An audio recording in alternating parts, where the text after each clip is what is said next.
আমরা এই পৃথিবীতে এসেছি, আমরা কি চিরকাল এই পৃথিবীতে থাকবো বলেন তো? না, একটা ট্রানজিট পিরিয়ডে আমরা এসেছি, আবার চলে যেতে হবে। এই যে আমাদের জীবন, এই জীবনের জন্য বিপদ, আপদ, পরীক্ষা, স্ট্রাগল, এটা অনিবার্য, এটা হবে।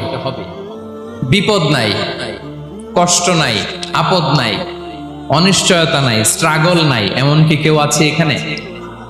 কেউ কি হাত তুলে বলতে পারবেন যে হুজুর আমার জীবনে কোনো বিপদ নাই, অথবা আমার জীবনে কোনো দুঃখ নাই, কষ্ট নাই, কোনো স্ট্রাগল নাই, কোনো রিস্ক নাই?